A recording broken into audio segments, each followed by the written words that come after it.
Hey everybody, it's the Jimmy Dore Show. I'm Aaron Maté, sitting in for Jimmy.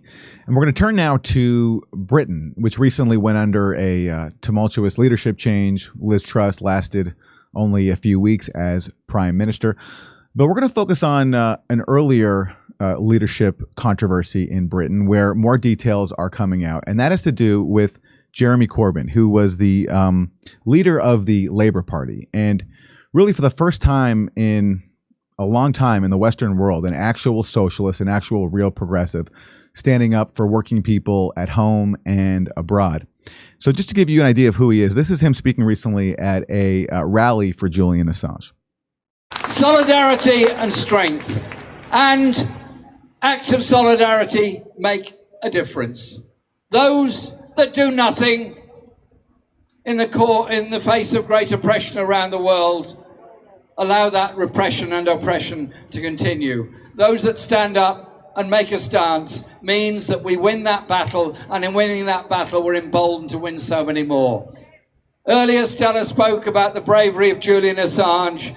He is guilty, yes, of telling the truth. Stand by Julian Assange, and in standing by Julian Assange, we're standing by all the other truth tellers around the world. Solidarity, support, friendship, and above all, hope. Hope for the future. Thank you very much. Julian Assange! Free Julian Assange! So that's Jeremy Corbyn, and he was the Labour leader up until 2019 when Labour suffered some major defeats in the elections. But in previous elections, he became very, very close to winning, to becoming the Prime Minister of Britain. He was actually just a few thousand votes away. And after those losses, we found out some really interesting leaks from inside the Labour Party, which showed this.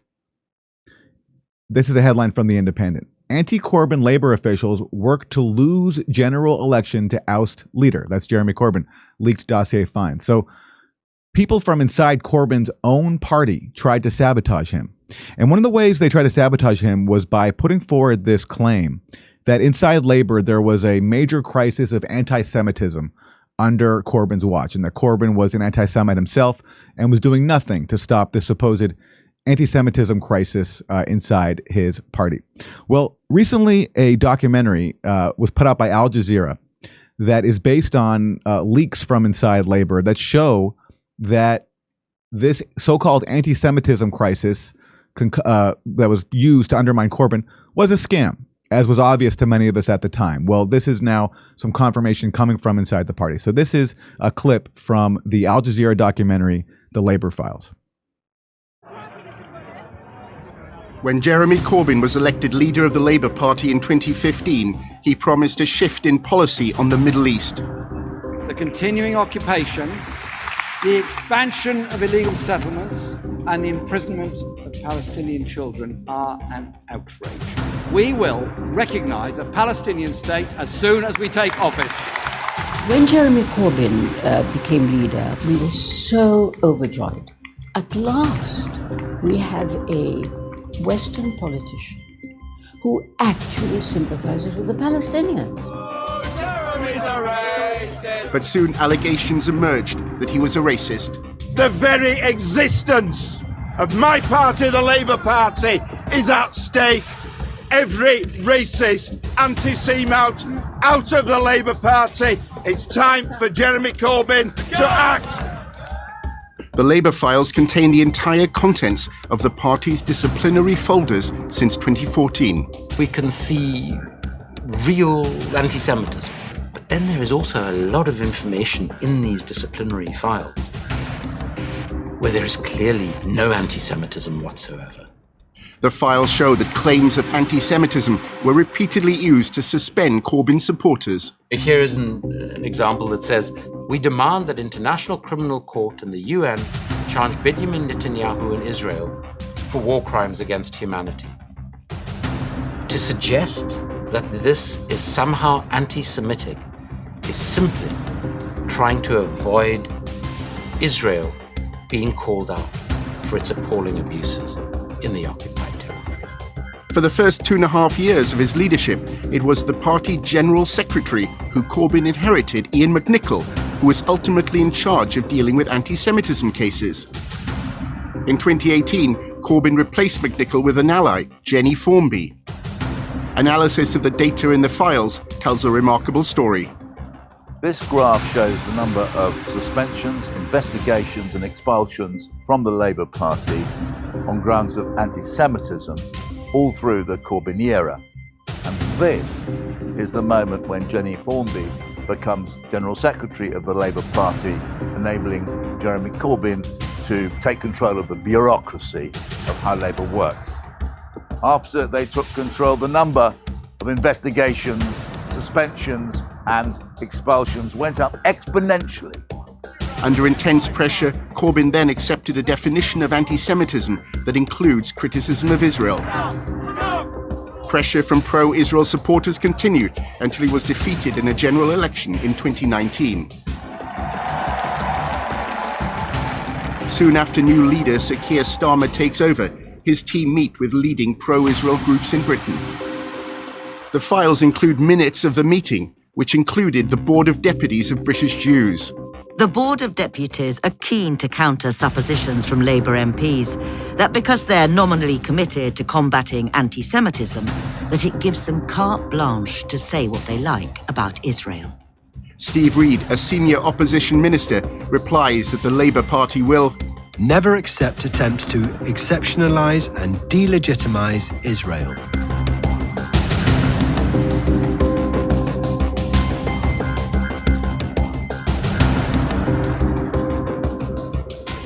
So that's a clip from the Labor Files, a new documentary by Al Jazeera. Let me bring in our guest, Asa Winstanley. He is an investigative journalist, writes at the Electronic Intifada and at his Substack, asawinstanley.substack.com, and one of the few people in British media willing to speak out about this campaign to stigmatize Jeremy Corbyn and undermine his leadership with these accusations of anti-Semitism. A lot of people played into it.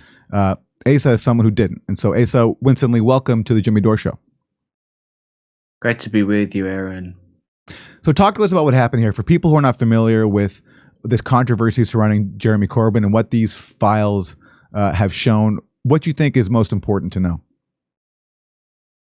Well, I think the most important thing to take away from the Al Jazeera series, the Labour Files, is simply that the whole idea that there was a major problem of anti-Semitism in the Labour Party under Jeremy Corbyn was a complete lie. You know, of course, you know, the Labour Party, the left, it's not impossible that there would be some genuine cases of anti-Semitism.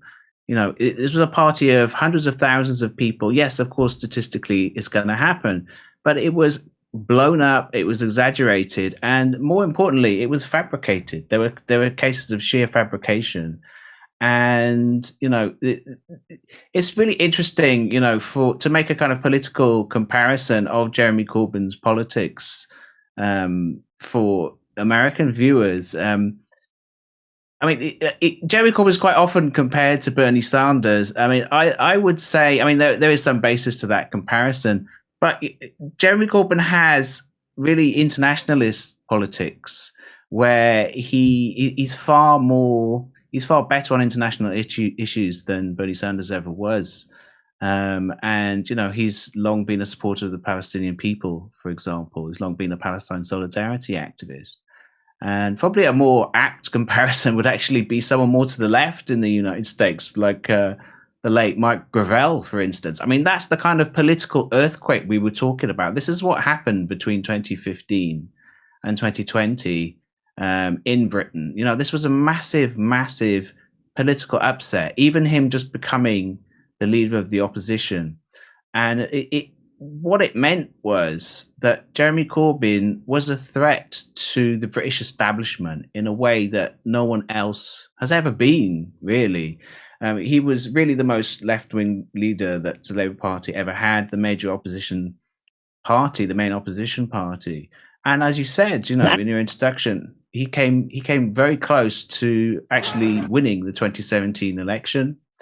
You know, there was, by some calculations, he was only within 2,270, I think it was, votes of actually being able to become the prime minister. You know, it wouldn't have been easy after that. He would have had to have formed a kind of coalition government. It would have been what's called a hung parliament. But nonetheless, he came very close.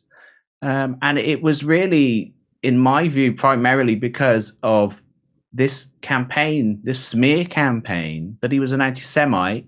And that, more importantly, in a way, that the movement behind him, the popular movement behind him, which, brought him to the cusp of political power, that movement was, absolutely riddled with anti-Semites. It was all bigots, It was a kind of, I suppose, British equivalent of kind of the Bernie Bros narrative, in a way that, they were all kind of toxic and extremists, and cranks was the word that was used quite often, and anti-Semites, really, Corbyn was attacked with this. The main reason Corbyn was attacked with this false claim that he was an anti-Semite was because of his history in the Palestine Solidarity movement. He was someone who, many years ago, I sat on platforms with him, in talks for the Palestine Solidarity campaign years and years ago, when he, before he became a household name in Britain.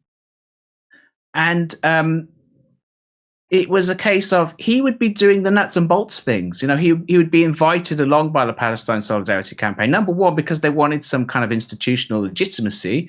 He was an MP, he was a backbench MP. He was a rebel. He was constantly a rebel against his own leadership, especially in the Tony Blair years. He played a major part in leading the anti-war movement after the 9/11 attacks and the Iraq War. He founded the Stop the War coalition, co-founded the Stop the War coalition, and in the Palestine Solidarity campaign in Britain, he would be there. He wouldn't be there just for the glory of it, of trying to get a bit of political notoriety or whatever. All due respect to him, he would be there on the ground. He would be leading demonstrations. He'd be chairing meetings. You know what I mean? He'd be chairing the panels that people like myself would speak on, and lots of other speakers. He'd be there doing the hard work, and he had this long record of history in the Palestine Solidarity movement, especially. And because of that, he was really attacked. He was really delegitimized in a way that the Israel lobby always does with Palestine Solidarity activists. It gives these false allegations of anti-Semitism. So it was really successful. This smear campaign was really the most successful kind of smear campaign we've ever seen, because what it did was it divided the movement. Like I said, it brought a mass movement of people into the Labour Party. The Labour Party, about 200,000 people joined the Labour Party, flooded into the Labour Party in 2015, 2016, really to support Jeremy Corbyn. The Labour Party had really been hollowed out under the neoliberal Tony Blair years, and people of the left especially were kicked out or just left in disgust, really. And Corbyn brought life back into the Labour Party. It brought grassroots energy into the Labour Party because there was some sort of hope for some real change. And there was, the British left is quite fractious. It's very fractious. It very rarely agrees on a lot of things. And in 2015, the summer of 2015, when there was the first leadership campaign that brought Corbyn to the leadership of the Labour Party, all of a sudden, I was there, I remember it so vividly, and so many other people will. All of a sudden, everybody on the left kind of united on this one idea of getting Jeremy Corbyn to be the leader of the Labour Party, or at least trying, because we just thought, well, to be honest, I thought it would be funny that it would upset the worst people in the Labour Party, just the fact that he was running. And of course it did. And first, he only ran to kind of make a point, to kind of push the debate leftwards. And, it sounds a lot like Bernie. Bernie also it was a lot like Bernie, outsider candidate, and excited a lot of people, and he surged in 2016 in ways that nobody anticipated. Well, let's go to a couple of clips from just to see how the Labour Files, the documentary, has been received in the UK. This is a clip from a call-in show where an audience member raised the Labour Files and Jeremy Corbyn. As for Keir Starmer, I wouldn't vote for him. I wouldn't vote for him. If you watch the Labour Files by Al Jazeera. Thank you very much, Ian in Feltham. Let's go to Chris in Richmond. Chris. So there's a caller being cut off when he mentions the Labour Files. Has there been any coverage at all of the documentary and its revelations in the UK media? The same UK media that relentlessly pushed this claim that Jeremy Corbyn was responsible for a major crisis of anti-Semitism? Yeah, I'm just smiling to myself, Aaron, because that clip of that caller is just quite astonishing. I mean, that tells you what you need to know. I mean, the answer to your question is no. There's been practically zero coverage. I mean, there's been nothing. I've seen no news reports. There's been no newspaper reports. There's been nothing in the TV news that I know of. All I saw, there was one opinion piece about it in the Independent's website. And there was one Guardian opinion piece which mentioned it in one sentence in the second paragraph from last.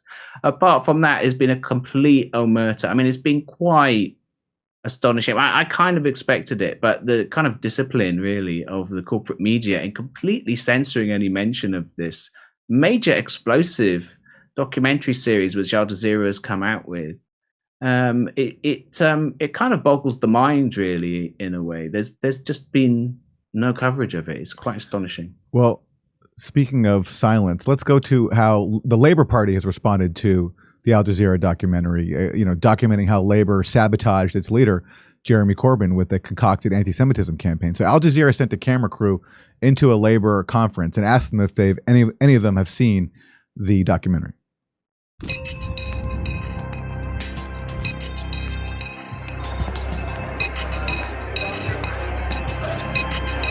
Mr. Ben, what? Al Jazeera, I wondered if you'd seen the Labour Files.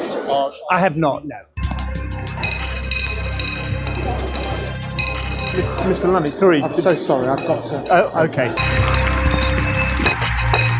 And together with the British people, we will do it. Thank you, Conference. Sorry, we've got to go to an event. I know, we were just going to ask Lisa and Andy if you'd heard the Labour Files. We've got to go to an event. No? Oh. Did you see the Labour Files? No, I didn't. You haven't seen it? No. Mr. Streeting, do you have just 2 minutes for a quick question? We got to go, I'm afraid. Sorry. I'm so sorry. I'm really. I'm so sorry. I just wondered if you'd seen Oh, sorry. Yes. Oh, sorry. Oh, yeah. Do you trust me? Can you hold that, mate? We're asking all if they've seen the Labour Files and if they had any reaction to it. Oh, no, I haven't, sorry. No, it's not something you've seen. No. All right, take care. So that's the response from the Labour Party. Asa, seeing the documentary, what stood out to you as the most, some of the most blatant examples of fabrication that were used against Jeremy Corbyn? The part that stuck out to me was where they interviewed two elderly Labour Party volunteers or activists, and they reveal that basically someone from Labour came to their home to do a survey, and they asked that Labour volunteer or official what wing of the party they're from. And that official went back to Labour headquarters and said that he had been asked if he's from Israel and that he felt concerned about anti-Semitism, when really they were just asking him what wing of the party they were from. And he's making this allegation against two elderly ladies, volunteers. And that's an example where people just saying innocuous things, and even elderly Jewish members of Labour were accused of anti-Semitism. Yeah, I mean, this is a really astonishing example. I mean, and this is exactly what I'm talking about when I say fabrication. It wasn't just a case of exaggeration, although that was there too. There was just outright lies told. And in some of the most prominent examples, so-called high-profile cases of anti-Semitism, there were similar fabrications. That was a really interesting part of the documentary. I mean, it wasn't entirely new. The story had been told before, but it was really interesting and important to see it on screen like that, told from beginning to end. The case of Helen Marks and Rika Bird, who are two, as you said, older women from Liverpool, two Jewish women. I've met Helen in Liverpool one year when I was covering Labour Party conference quite a number of years ago now, and she's a lovely woman and she wouldn't hurt a fly. And the idea that she would be anti-Semitic is completely preposterous. And it's like you said, like so the context was of that incident was that their local Labour Party, what's called the Constituency Labour Party, was being investigated. It was put into what's called special measures. They were basically censored by Labour head office and restricted from debate and so forth because of overt allegations of anti-Semitism. They were being investigated and formally interviewed by this Labour Party official, Ben Westerman. And he was interviewing. He asked them all these questions, so on and so forth. And what was then put out by Ben Westerman in a major BBC documentary called "Is the Labour Party Anti-Semitic?" A leading question if there ever was one. They seemed very predisposed to ask the question, to come out with a yes to their supposed question. It was pretty obvious. But Ben Westerman came out in this documentary to the Panorama journalist John Ware, saying, I'm a Jewish member of the Labour Party, I'm a Jewish staffer in the Labour Party, and isn't it terrible, these two people, who he didn't name, by the way, which was really interesting, but there was somebody who asked me, where are you from? And, what can you say to that? So, he's trying to say that, number one, they knew the fact that he was a Jewish person. Correct me if I'm wrong, Aaron, but I don't think Westerman's a particularly Jewish name. So, they wouldn't have had any indication he was Jewish in the first place anyway. But they hadn't even asked, are you from Israel? This was a complete lie. And actually, if you listen to the recording that they played on Al Jazeera, they didn't even say, where are you from? Which you could, potentially argue could be misconstrued in a certain way. They didn't even say that. They just said, what branch? Which branch are you in? Meaning which branch of the Labour Party, because they were just sort of interested in the questions. So, and then you can hear in the recording that Ben Westerman acts sort of with revulsion and sort of says, I don't think it's relevant where I'm from. So it's like he's almost kind of imagining and talking at what they're saying to him in a way. So, and this was a major BBC mainstream media TV program. Panorama is the BBC's leading documentary investigative supposed news program, which goes out to, I don't know the viewing figures, but I would suppose it's millions of people, certainly hundreds of thousands. It's on BBC One, which is the main terrestrial TV channel in Britain. And so this went out only a few months before the 2019 general election. It was really, in a way, it was a political intervention to, which played a big part in stopping Corbyn become Labour Party, becoming Prime Minister, and leading to his demise, really, part of the reason for his demise. So, this whole documentary was full of similar kind of exaggerations and misleading statements, if not outright fabrications. So, Al Jazeera did a really good job of deconstructing that particular lie. And this was something that was actually reported at the time in the Canary, soon after the BBC documentary. The British news website, the Canary, reported it. They did an investigation. They found this. They talked to Helen and Rika, although at the time they didn't come out with their names publicly. And they posted the audio recordings and they debunked it. I wrote articles about it at the time on the Electronic Intifada, calling this all into question as well. Of course, it was all completely ignored by the mainstream media because they were fixed on this narrative of Corbyn being, a traitor to Britain, being, a terror supporter, being a Marxist extremist, and crucially, being an anti-Semite. Because what they were trying to argue was saying, Jeremy Corbyn is this lefty and he's so concerned about racism against black people and other so-called minorities, but the real racism is the racism against Jews. That's what they were saying. That was the effect of what they were saying. And they were, the whole media was fixed on this narrative, and you couldn't diverge from it in any way. It was very rare for there to be any dissent in the mainstream media about this narrative. It was quite astonishing. It's amazing, Jeremy Corbyn, like Bernie Sanders, sabotaged by his own party, has still stayed loyal to the party, even when he got suspended by Labor. And to compare the way the two different wings of the party treat each other, the neoliberals try to sabotage the progressives in both the U.S. and Britain. And the progressives, even when they get sabotaged, they still, in the case of Bernie Sanders, campaigned for Hillary Clinton, even though it was revealed that the Clinton wing was trying to undermine him. And it just it gives us some food for thought about how to approach politics when you're dealing with trying to build a progressive movement and you're sharing a party with neoliberals. Asa Winstanley, investigative journalist who writes for the Electronic Intifada and on his Substack, asawinstanley.substack.com. Thanks so much for joining us. Thanks for having me, Aaron. Hey, we're going to see you in Miami, West Palm Beach, Denver, Palm Springs, Austin, Burbank. That's right, the Saturday after Thanksgiving here in Burbank, and lots of dates in Los Angeles in December. Go to jimmydorcomedy.com for a link for all our tickets and join our premium program when you go there too.